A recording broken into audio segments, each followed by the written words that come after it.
এই যে গজরাজ, অনেক তো হলো ডালপালা ভেঙে খাওয়া, এখন একটু আমার দিকে তাকাও। এই বনে আমার চেয়ে বড় শিকারী আর কেউ আছে নাকি? শিকারী হিসেবে তুমি অবশ্যই সেরা বাঘ, কিন্তু শক্তি মানেই কি শুধু শিকার করা? বাঘ অবশ্যই। আমার থাবার জোর আর গতির কাছে সবাই নতি স্বীকার করে। বিশ্বাস না হলে চলো একটা পরীক্ষা হয়ে যাক। ওই যে সামনের পাথুরে জমিটা দেখছো, চলো দেখি কে আগে ওটা পার হয়ে ওদিকের আমগাছটা ছুঁতে পারে। হাতি, ঠিক আছে, তোমার যখন খুব ইচ্ছে চলো শুরু করি।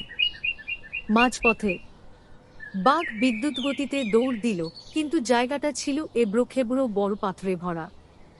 বাঘের নরম থাবা পাথরে ঘষা লেগে ছিলে যেতে লাগল। সে যন্ত্রণায় বসে পড়ল। হাতি পেছন থেকে ধীর পায়ে হেঁটে এসে বাঘের পাশে দাঁড়ালো। কি হলো বজ্র, তোমার গতি কোথায় গেল? বাঘ লজ্জিত হয়ে, আমার পা কেটে রক্ত বেরোচ্ছে গজরাজ, আমি বোধহয় আর দৌড়াতে পারব না। তুমি যাও, জিতে যাও। বাঘ, সত্যি গজরাজ, তোমার এই বিশাল শরীরটা শুধু দেখানোর জন্য নয়। আজ তুমি না থাকলে আমি ওখানেই পড়ে থাকতাম। আমার গতির চেয়েও তোমার ধৈর্য অনেক বেশি শক্তিশালী।